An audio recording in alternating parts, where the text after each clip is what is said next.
SFI എന്ന മൂന്നക്ഷരമുള്ള ഈ തുക്കട പാർട്ടിയെ സംസ്ഥാന സർക്കാരോ അല്ലെങ്കിൽ കേന്ദ്ര സർക്കാരോ നിരോധിച്ചില്ലെങ്കിൽ ഇവന്മാർ ഓരോ പ്രിൻസിപ്പാലിന്റെയും നെഞ്ചിലും പ്രതീകാത്മകമായ റീത്തുകൾ വയ്ക്കും.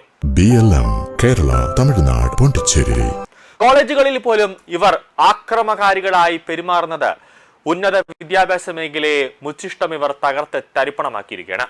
ആകെ ഉണ്ടായിരുന്ന കേരളത്തിലെ ഭരണവും നഷ്ടപ്പെട്ടതോടെ SFIക്കാർ പഴയ ക്രോധവും കലാപവാസനയും പുറത്തെടുത്തിരിക്കുകയാണ്.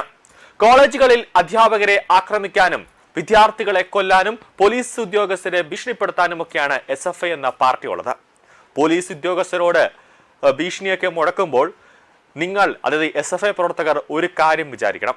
അവർക്ക് തിരിച്ചടിക്കാനുള്ള ശേഷി ഇല്ലാഞ്ഞിട്ടല്ല, പിന്നെ എട്ടും പൊട്ടും തിരിയാത്ത കുട്ടികളായതുകൊണ്ട് മാത്രമാണ് പോലീസുകാർ ക്ഷമയുടെ നെല്ലിപ്പലക ഇളകാതെ അവർ പിടിച്ചു നിൽക്കുന്നത്.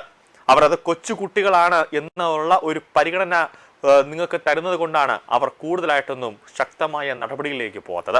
അല്ലാതെ പോലീസുകാർക്ക് ശക്തമായി തിരിച്ചടിക്കാൻ അറിയാഞ്ഞിട്ടല്ല. അവർ തിരിച്ചടിച്ചാൽ നിങ്ങൾ പിന്നെ തിരുവനന്തപുരത്ത് നിന്നും ഓടി കണ്ണൂരിലേക്ക് ആയിരിക്കും ആ ഓട്ടം അവസാനിക്കാൻ പോകുന്നത്. കണ്ണൂരും ചിലപ്പോൾ ഓട്ടം അവസാനിച്ചു എന്ന് വരില്ല, ചിലപ്പോൾ കർണാടകയിലായിരിക്കും ചെന്ന് നിൽക്കാൻ പോകുന്നത്. അമ്മാതിരി ആയിരിക്കും പോലീസുകാർ തിരിച്ചടിക്കാൻ ഇറങ്ങിക്കഴിഞ്ഞാൽ പിന്നെ ഉണ്ടാകുക. അതുകൊണ്ട് പോലീസുകാരുടെ ആ ഒരു ക്ഷമ നിങ്ങൾ പരീക്ഷിക്കരുത്. കാലടി സർവകലാശാല VC സിസാത്ത് തോമസിന് റീത്ത് വെച്ചുകൊണ്ടുള്ള പ്രതിഷേധം കേരളത്തെ ശരിക്കും ഞെട്ടിച്ചു കളഞ്ഞിരിക്കുകയാണ്. ഈ കൊലപാതക രാഷ്ട്രീയത്തിന്റെ ക്യാമ്പസ് ഇനി വച്ചു പുറപ്പിക്കാനാകുമോ എന്ന ചോദ്യമാണ് ഇപ്പോൾ ഉയരുന്നത്. ഈ കൊലപാതക ആവാസന ഇല്ലാതാക്കാൻ SFI എന്ന പൂച്ചയ്ക്ക് ആരും മണികെട്ടുമെന്ന ചോദ്യമാണ് ഇവിടെ ഉയരുന്നത്. ഇതിലൊന്നും നമ്മുടെ വനിതാ കമ്മീഷൻ ഒരക്ഷരം പോലും മിണ്ടിയിട്ടില്ല. ഒരു വനിതാ VCയാണ് പ്രതീകാത്മകമായി ഒരു ശവമഞ്ചമൊക്കെ SFI ഒരുക്കിയത്. നമ്മുടെ കേരളത്തിൽ വനിതാ കമ്മീഷൻ ഉണ്ടോ എന്നൊരു സംശയം പോലും എനിക്ക് ഉണ്ട്. പണ്ട് VC ആയി വന്ന ഇന്ത്യയുടെ US അംബാസിഡർ പോലുമായിരുന്ന ശ്രീനിവാസനെ SFIക്കാർ തള്ളി താഴെയിട്ടതും അദ്ദേഹത്തൊക്കെ കരിയോയിലൊക്കെ ഒഴിച്ചതും നമ്മൾ കണ്ടതാണ്. ശ്രീനിവാസൻ എന്ന higher education council vice chairman ആയിരുന്നു. അതിനുശേഷം മറ്റൊരു സംഭവം, കേരള യൂണിവേഴ്സിറ്റി പ്രൊഫസറായിരുന്ന T വിജയലക്ഷ്മി ടീച്ചർക്ക് നരകം സമ്മാനിച്ച AA റഹീമിന്റെ നേതൃത്വത്തിൽ SFIയുടെ പെൺകുട്ടികൾ വരെ ടീച്ചറെ മുറിയിൽ പൂട്ടിയിട്ട് തെറിയഭിഷേകവും ഒരു സ്ത്രീ എന്ന ഒരു പരിഗണന പോലും കൊടുക്കാതെ ദേഹോപദ്രവവും ചെയ്തതൊക്കെ നമ്മൾ കണ്ടതാണ്. അത് SFIയുടെ പെൺകുട്ടികളാണ് എന്ന കാര്യം കൂടി ഓർക്കണം. വിദ്യാർത്ഥികളുടെ ഇത്തരം ആക്രമണം, ഈ SFI എന്ന വിദ്യാർത്ഥി സംഘടനയുടെ ഇത്തരം ആക്രമണം ഇനിയും കേരളത്തിലെ ഉന്നത വിദ്യാഭ്യാസ രംഗത്ത് വച്ചു പുറപ്പിക്കാൻ കഴിയില്ലെന്ന് ഒരു കൂട്ടർ അഭിപ്രായപ്പെടുന്നു. കാരണം കുട്ടികൾ +2 കഴിഞ്ഞ് വിദേശ രാജ്യങ്ങളിൽ പഠിക്കാൻ പോകുന്ന ഒരു പുതിയ ട്രെൻഡ്, ആ ട്രെൻഡ് രൂപം നൽകിയത് SFI തന്നെയാണ്. കാരണം ആകെ ഉള്ളത് ഒരു വർഷം എടുത്തു കഴിഞ്ഞാൽ 100 120 ദിവസം മാത്രമായിരിക്കും ഒരു ക്ലാസ് ഉള്ളത്.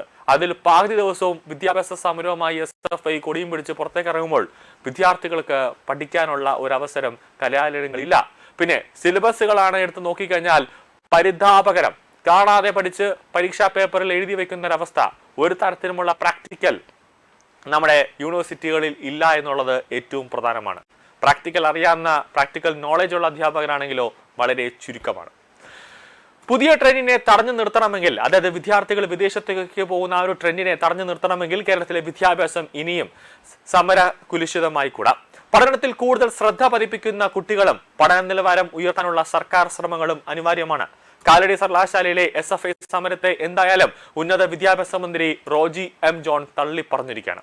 10 വർഷക്കാലം SFI എവിടെയായിരുന്നുവെന്നും ഈ സമരത്തിന് മുന്നിൽ സർക്കാർ മുട്ടുമടക്കില്ലെന്നും മന്ത്രി പറയുന്നു.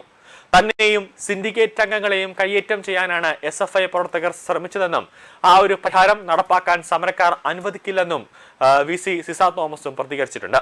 റോജി M ജോൺ RSSന്റെ നാവായെന്നും വിദ്യാർത്ഥികൾ VCക്ക് റീത്ത് വെച്ച് പ്രതിഷേധിച്ച ഒരു ആരോപണം തെറ്റെന്നും SFI അഖിലേന്ത്യാ പ്രസിഡന്റ് ആദർശ് M സജി അഭിപ്രായപ്പെട്ടു.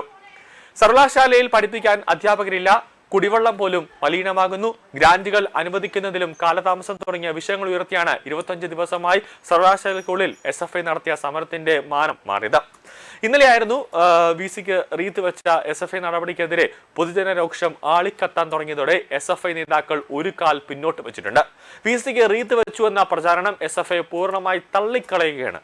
അതിലാണ് ഇവന്മാർ പൂർണ്ണമായി 100% മണ്ടന്മാരല്ലെങ്കിൽ കിഴങ്ങന്മാരെന്ന് പറയുന്നത്. കാരണം മാധ്യമങ്ങളടക്കം, അതോടൊപ്പം തന്നെ ഇവരുടെ മുദ്രാവാക്യ വിളികളടക്കം, ഇവർ ചെയ്ത ദൃശ്യങ്ങളടക്കം പുറത്തു വന്നിട്ടുണ്ട്. എന്നിട്ടും പറയണം നമ്മളിതൊന്നും ചെയ്തിട്ടില്ല എന്ന്.